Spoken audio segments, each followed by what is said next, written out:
அனைவருக்கும் வணக்கம். பாக்கியலட்சுமி சீரியல் இன்றைக்கி என்ன போகிறோமோ நினச்சின்னு சொல்லி பார்க்கலாம். வீட்டில் வந்து செல்லியன் கையில் வந்து பாட்டி ஈஸ்வரி பாட்டி வந்து ஏடிஎம் கார்டு, இது உங்கள் தாத்தா, இது வந்து அவர் பென்ஷன் பண்ண எல்லாமே இதில் தான் இருக்குது. உங்கள் அப்பா வந்து ஹாஸ்பிட்டல்லேருந்து டிஸ்சார்ஜ் பண்ணணும், ஸோ அதுக்குரிய செலவு எல்லாத்தையுமே இதுலேருந்து எடுத்து நீ கேட்டிரு. அதுவும் போதாதுன்னா இது என்னோடய கார்டு, என் கார்டுலேயுமே காசு இருக்குது, ஸோ இந்த ஏடிஎம் கார்டையும் வாங்கிக்கோ. இந்த இன்னும் கொஞ்சம் அக்கௌண்ட்டில் வந்து பணம் இருக்குன்னு சொல்லி கையில் இருக்கிற அக்கௌண்ட்டில் உள்ள அந்த கையில் உள்ள காசையும் எடுத்து கொடுக்குறாங்க. எதுக்கு பாட்டி இதெல்லாம் என்கிட்ட கொடுக்குறீங்க அப்படிங்கிறாங்க. ஆமாடா, ஹாஸ்பிட்டலில் உங்கள் அப்பா இருக்காங்களோ, உங்கள் அப்பாக்குரிய செலவு எல்லாமே நம்ம தானே பார்க்கணும். அந்த ராதிகா வந்து எக்காரணம் கொண்டும் இந்த காசை வந்து கொஞ்சம் கூட அவளுடைய காசுலேருந்து கோபிக்கு எதுவுமே செலவழிக்கவே கூடாது. அவள் எப்போன்னு சொல்லி உள்ளே நுழையிறக்கா பார்த்துட்டே இருக்கா. கண்டிப்பாக அவளை வந்து உள்ளே நுழைய விடக்கூடாது. கோபியை டிஸ்சார்ஜ் பண்ணி நம்மகிட்ட தான் கூட்டிகிட்டு வரணும் அப்படிங்கிறாங்க. அது சரி பாட்டி, அதுக்கு எதுக்கு நீங்கள் காசு கொடுத்துருக்கீங்க, என்கிட்ட இருக்க நானே பார்த்துக்கிறேன் அப்படிங்கிறாங்க. இருக்கட்டும்டா, இது எல்லாம் உங்கள் தாத்தா பணம் தானே இருக்குது, சும்மா தானே இருக்குது அப்படிங்கிறாங்க. அதெல்லாம் இருக்கட்டும் பாட்டி, இந்தாங்க அப்படின்ட்டு கொடுத்துட்டு போயிடுறாங்க. இதெல்லாம் ஜெனி பார்க்குறாங்க. பார்த்துட்டு ஜெனி கேட்குறாங்க, செலியா ஒரு நிமிஷம் அப்படிங்க, என்ன ஜெனி அப்படிங்கிறாங்க. இல்லை, இப்போ வந்து உங்கள் அப்பாவுக்கு நீ ஹாஸ்பிட்டலுக்கு பில் பே பண்ணுற எல்லாமே பண்ணுற, ஓகே தான், அதை நான் ஒன்றுமே சொல்லலை. ஆனால் இதே மாதிரி தான் ஆன்ட்டி ஒரு சூழ்நிலையில் கஷ்டப்பட்டு பணத்துக்கு வழி இல்லாமல் இருந்தாங்க. அப்போ நீ ஒரு வார்த்தை கூட அசிய பாய் ஒரு உங்கள் மகனா நீ எந்த ஒரு இதுவுமே செய்யலையே, இதுக்கு எதுக்கு என்ன வித்தியாசம் தெரியுமா அப்படிங்கிறாங்க. ஏய், நீ எதோட கம்பேர் பண்ணுற? அம்மாவுக்கு வந்து பிஸ்னஸில் வியாபாரத்தில் வந்து அமௌண்ட் தேவைப்பட்டுச்சு, ஆனால் அப்பாவுக்கு கிரிட்டிக்கல் கண்டிஷனில் இருந்த ஒரு ஹாஸ்பிட்டல் செலவு, நீ எதோட கம்பேர் பண்ணாத அப்படிங்கிறாங்க. அதெல்லாம் இல்லை, எல்லாம் ஒன்று தான். ஆனால் அப்போ வந்ததோ ஆன்ட்டிக்கு, இப்போ வந்தது அங்கிளுக்கு, அதுதான் டிஃப்ரெண்ட் அப்படிங்கிறாங்க. நீ அது இதுலேயும் தேவையில்லாமல் பேசாத அப்படின்ட்டு அவர் போயிடுறாரு. அடுத்து பாட்டி வந்து ஈஸ்வரி பாட்டி பாக்கியா கூட சண்டை போடுறாங்க. கோபி வந்து கண்டிப்பாக நான் வந்து இந்த வீட்டில் தான் கூட்டிகிட்டு வருவேன் அப்படின்னு. அதுக்கு பாக்கியா வந்துட்டு, இல்லை நீங்கள் கூட்டிகிட்டே வரக்கூடாது, இது உன் வீடுன்னு சொல்லி அந்த திமிரில் பேசுகிறியோ அப்படின்னா, ஆமாம் அப்படியே வச்சுக்கோங்க, நான் வந்து என்னோட பெத்த பையன், அவனை நான் பார்க்கக்கூடாதானே, நீங்கள் தாராளமாக பாருங்கள், அது அவர் வீட்டில் போய் பாருங்கள், இங்கே என் வீட்டில் வேண்டாம் அப்படிங்கிறாங்க. நீ சொல்கிறதெல்லாம் ஒரு பக்கம் இருக்கட்டும், ஆனால் நீ சொல்கிறதெல்லாம் நான் எதுவும் கேட்க மாட்டேன் அப்படின்ட்டு ஹாஸ்பிட்டல் கிளம்பி போயிடுறாங்க. ஹாஸ்பிட்டலில் போய் அங்கே வந்து டிஸ்சார்ஜ் பண்ணி பேசணும் அப்படிங்கிறதெல்லாம் பற்றி பேசியிருக்காங்க. ஆனால் பாக்கியா வந்து வீட்டில் நான் வந்து ஹாஸ்பிட்டல் வரல, நான் இங்கே இருந்துக்கிறேன்ட்டு அவங்க வீட்டில் இருந்துக்கிறாங்க. ஆனால் ராதிகா அங்கே வராங்க. ராதிகாவும் உள்ளே நுழையவே மாட்டேன் அப்படின்னு சொல்லி பாட்டி வந்து சண்டை போடுறாங்க. அவரை நான் வீட்டுக்கு கூட்டிகிட்டு போகணும் அப்படிங்கிறாங்க. நீ எதுக்கு அவன் வீட்டுக்கு கூட்டிகிட்டு போகிறேன், நான் தான் எங்கள் வீட்டுக்கு கூட்டிகிட்டு போகிறேன், நீ அதை பற்றி எதுவும் அவங்ககிட்ட பேசானே, அது அவர் சொல்லட்டும் யார் கூட வரேங்கிறதுன்னு.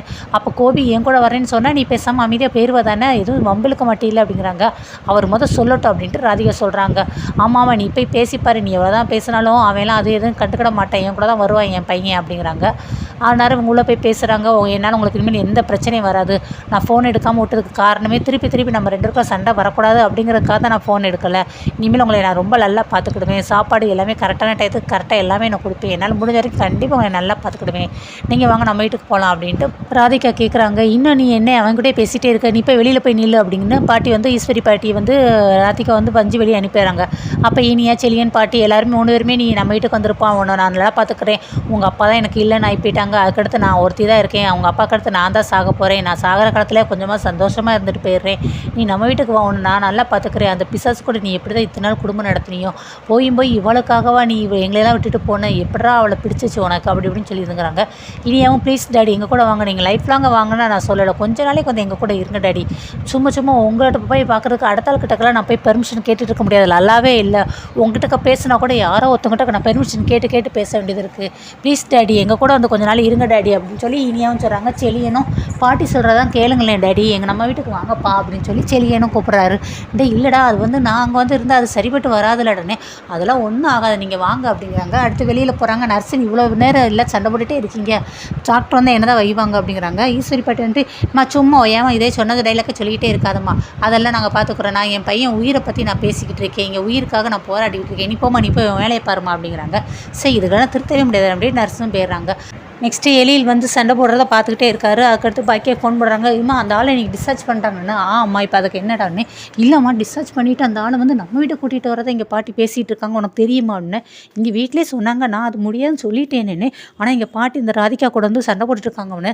சரி நீ ஃபோனை வை, நான் வர்றேன் அப்படின்ட்டு அங்கே பாட்டிக்கிட்ட போய் என்ன எதுவும் பேசலாம் அப்படின்னு சொல்லிட்டு பாக்கியா ஓடி வர்றாங்க. ஆனால் சரி கேட்குறாங்க, இல்லை நான் வந்து பேசுகிறேன், ஹாஸ்பிட்டல் போயிட்டு வரேன் அப்படின்ட்டு வந்துடுறாங்க.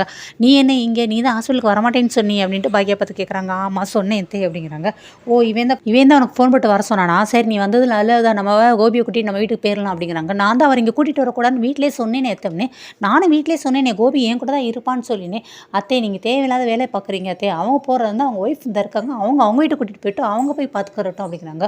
கோபியை நான் எங்கேயும் அனுப்ப மாட்டேன், அவர் என் கூட தான் வராருன்னு சொல்லி இங்கே பாக்கியா வந்து சொல்லிட்டு பார்த்துட்டு ராதிகாவும் சொல்கிறாங்க. அதை தாங்க நானும் சொல்கிறேன், நீங்கள் தான் கோபியை கூட்டிகிட்டு போகணும்னு சொல்கிறேன் நான் அப்படின்னு சொல்லி பாக்கியாவும் சொல்கிறாங்க. அவன் எப்படி உன் வீட்டுக்கு வருவான், அதெல்லாம் வரமாட்டான், அவன் எங்கள் வீட்டுக்கு தான் வருவான் அப்படின்ட்டு இங்கே ஈஸ்வரி படி சண்டை போடுறாங்க. அதை அவர் முடிவெடுக்கட்டும் அப்படின்ட்டு சரி நீ போய் கேளு அப்படின்ட்டு எல்லாருமே உள்ளே போகிறாங்க. இங்கிட்ட ஒரு பக்கம் ராதிகா பேசுகிறாங்க, அங்கிட்ட ஒரு பக்கம் இனியா செலியன் நிற்கிறாங்க. இந்த பாட்டி வேறு நீ என் கூட வாப்பா அம்மா வீட்டுக்கு வாப்பான்ட்டு மாறி கம்பல் பண்ணி 2 பேர் 3 பேர் எல்லாருமே கம்பல் பண்ணி பேசுகிறாங்க.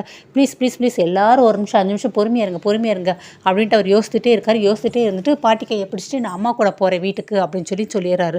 ராதிகாவுக்கு பயங்கர ஷாக் ஆகுது. அதை விட பாக்கியாவுக்கு ரொம்ப ஷாக் ஆகுது. என்னது திருப்பி இவர் நம்ம வீட்டுக்கு வர போகிறாரு, ஐயோ இவரை யார் பார்க்குறது அப்படிங்கிறாங்க.